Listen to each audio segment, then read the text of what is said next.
Yo, what is going on, everyone? My name is Nick, or the Notorious Fantasy, and in today's video, we're going to be going over my 3 must-have rookies for 2024 fantasy football. Inside today's video, we're going to be going in-depth into each of those rookies and talk about why I am really excited to draft them in 2024 fantasy football drafts right now. But before we get gotten into things, I would like to ask that if you guys are new to the channel and you're doing up enjoying today's video, that you please make sure to hit that subscribe button down below. And while you're down there, whether you are new to the channel or not, please make sure you leave a like on today's video. It would help me out a ton. If you want to follow me on Twitter, please do so at NotoriousFantasy. It's also very important to note that this video is being made in May. The ADPs are going to change from now until late August, early September when you do your actual fantasy football draft. And my opinions on these players might change drastically, right? By the time we get to late August, early September, some of these guys might end up getting hurt. Knock on wood, we don't root for injuries. There could be injuries around them, or their ADP could change, and maybe I don't like them so much anymore. So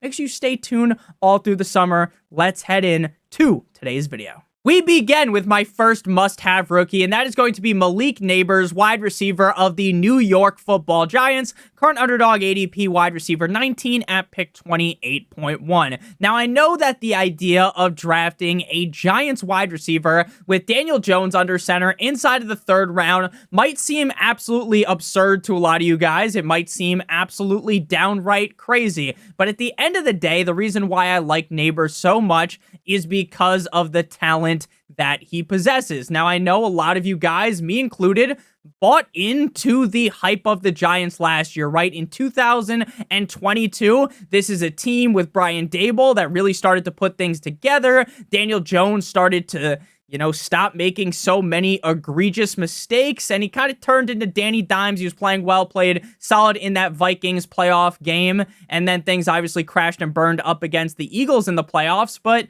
hey, the Giants actually looked really solid in 2022, so a lot of us thought, hey, 2023, maybe they're not going to win the Super Bowl or something. I think no one was really predicting that except for maybe Giants fans, but we all thought that the Giants would be relatively solid last year, and obviously that was not the case. When Daniel Jones was playing, it was absolutely terrible. It was horrifying to watch. You had to close your eyes to watch the game. And then he's so bad that he makes Tyrod Taylor look great. He makes Tommy DeVito, the Italian Stallion, look great for the Giants. So I get why you might be nervous about Daniel Jones. But at the end of the day, when you're drafting Malik Nabers, you are not drafting him because Daniel Jones is his quarterback. You're drafting him because of the immense amount of talent that this guy possesses. There is a reason why he was the pick number 6 in the 2024 NFL draft out of LSU, and that is because the scouts believe that Malik Nabers has the upside of being a top 12 wide receiver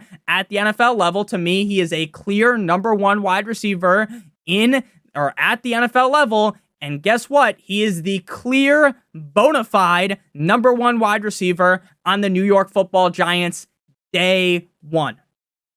Day 1, he elevates past guys like Wan'Dale Robinson, Jalen Hyatt. There are still some other names on the Giants as well. Some guys that we're waiting to see if they re-sign or not. But none of those guys can even come close to holding the jock strap, holding the Gatorade on the sideline for Malik Nabers. Malik Nabers is really that good. 13 games played in 2023 at LSU. Go Tigers! 89 receptions on 130 targets for 1,569 yards, which is 17.9 yards per reception. He had a 31.9% target share in an offense with Brian Thomas, who also went in the 1st round, and he scored 14 total touchdowns last year at LSU. This guy is incredibly fast. He's got that Usain Bolt speed. He's got that Lightning McQueen speed. He's got that Ricky Bobby speed. 4.4 40-yard dash, 93rd percentile. He ranked 85th percentile in speed score, 98th percentile in burst score, and 81st percentile in catch radius. I get that there is a reason to be nervous, and that is Daniel Jones. But at the end of the day, we have seen so many wide receivers be downright dominant in fantasy football, even when the quarterback situation isn't the best. Last year, we saw Wiki DJ Moore go crazy, go nuclear on an offense with Justin Fields as well as Tyson Bagent, right? These not so hot quarterbacks. Justin Fields didn't look great last year, and before last season, no one in the world even knew who Tyson Bagent was, right? We saw DJ Moore elevate himself. We have seen this happen over the last couple of years and over time, right? The whole history of the NFL, right? Just because the quarterback play isn't amazing doesn't mean that a wide receiver who is immensely skilled can't succeed, right? Again, do I think that Daniel Jones is going to have this crazy bounce back season, right? Going to come back after not looking the best last year and just becoming some gunslinger going out there like Baker Mayfield comeback season? I don't think so. But I don't think that it is going to take that crazy bounce back season out of Daniel Jones for Malik Nabers to be solid. And I also believe, while his ADP on Underdog right now is inside of the 3rd round, I think that in a lot of casual leagues, Malik Nabers will be a guy that falls down draft boards because people are simply nervous to click the draft button on a Giants wide receiver. There's also a Giants team that's probably going to be without Darren Waller as well. Also don't have Saquon Barkley because he's in Philly, so there's a lot of targets to go around for Mr. Malik. Moving to number 2, we got Jonathan Brooks, running back of the Carolina Panthers, Underdog ADP running back 27 at pick 93.9. Jonathan Brooks has been rising at a very quick rate as of recently. It's as if he took a Viagra Cialis of sorts, right? Because now that he's in Carolina and now that people are kind of reading through the tea leaves like I have, they are starting to realize that Jonathan Brooks is more than likely day 1, game 1. Now, the NFL schedule got pushed back until next week. It was supposed to come out, I think, tomorrow or the next day. Now, that's not going to happen. It got pushed to next week. But week 1, that really didn't have anything to do with anything, but I figured I would mention it. Week 1, I think Jonathan Brooks has that shot to be the number 1 running back on the Panthers. And I think if he's not the guy, you're not that guy, pal, it'll be just a couple of games before Brooks is the number 1 back. Brooks was a 2nd round draft pick, 10 games played in 2023 at Texas, 187 rushes for 1,139 yards, 25 receptions for 286 yards, and 11 total touchdowns. I think Jonathan Brooks is really way better than these other guys around him, right? Miles Sanders is a certified bum, certifiably trash.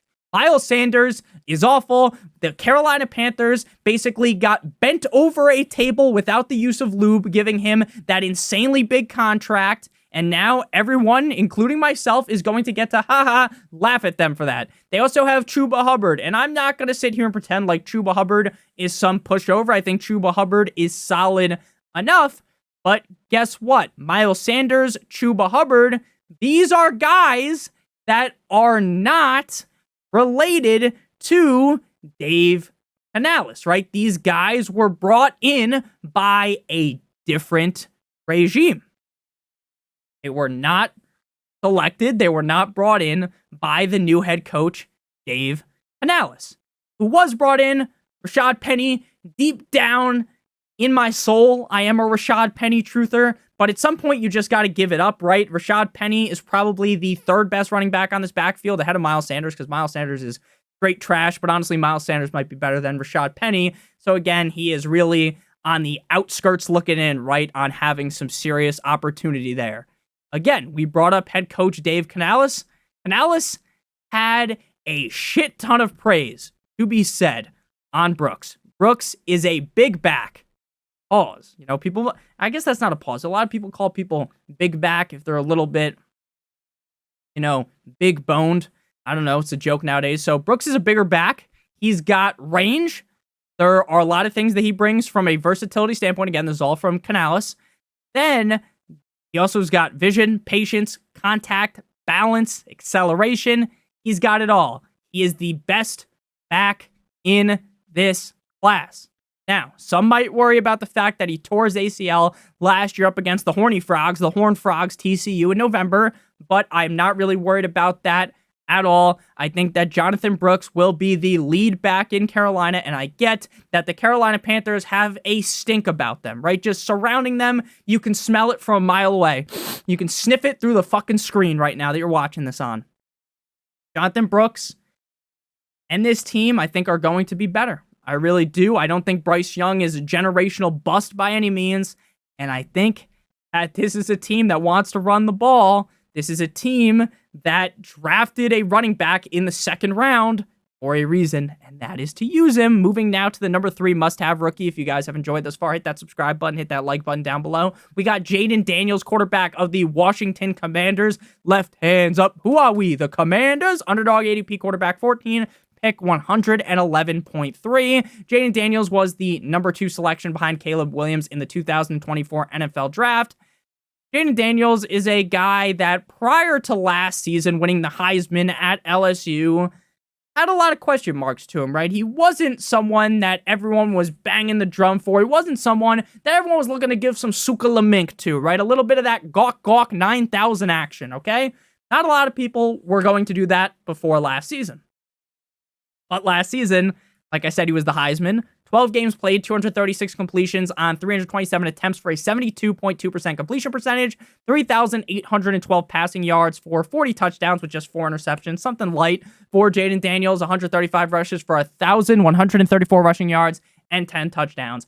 50 fucking touchdowns total and 4 interceptions. He ran a 4.5 40-yard dash. 4.5 40-yard dash. He's the Flash, man. 100th percentile. Now, did Jayden Daniels land in the picture-perfect situation weapons-wise, right? It's not like he fell to the Bears with the first pick where the Bears got Keenan Allen, Wiki DJ Moore, Cole Kmet, Roma Dunze. They've got DeAndre Swift, right? They've got a much better situation to fall into weapons-wise than the Commanders. But let's not sit here and pretend like the Commanders have the worst weapon core around them. Again, I'm not going to sit here and really gas them up, right? Say that this is some great receiver core. It's just good enough, in my opinion. Scary Terry, F1 McLaurin, Jahan Dotson, who at points has looked good, so I still include him. Luke McCaffrey could be good. Again, I'm not going to sit here and bang the drum for him either. They've got Ben Sinnott, a guy that's a pretty hot topic for the tight end position, and they also have Austin Eckler and the man who was shot, Brian Robinson. So I know that a lot of people will hear the name Cliff Kingsbury and it gives them PTSD, right? This is a team that can only win at the beginning of the season. The Cardinals, this, that, and the other thing, right? It's going to throw your brain into a whirlwind, right? Your brain's going to be feeling like Antonio Brown's. You're going to have some major CTE. But I feel like Cliff Kingsbury is the perfect offensive coordinator for a quarterback like Jayden Daniels, a quarterback that is able to maneuver outside of the pocket and deliver strikes. I think that with the weapon core in Washington, Jayden Daniels at quarterback 14, going as like the quarterback 18, 19, 20 on Fantasy Pros drafts right now. Underdog, he's the quarterback 14. I think that if this guy runs like I think he will, run, Forrest, run. Run, Jayden, run. Trying to do the, I might be stupid, but I do know what love is, Jenny. That wasn't that good. I used to be able to do it really good. I think I'm kind of falling off on my impression. But, man, if Jayden Daniels is able to just keep running, then I really do think the upside's there, right? We've seen quarterbacks that aren't the best rip off a bunch of great games because they can run. Top 12 is very plausible for Daniels. I think top 8, maybe even top 5 is possible for Jayden Daniels. Now, am I going to sit here and exclaim that, yes, he's going to be ranked as a top 12 quarterback? Right now, no.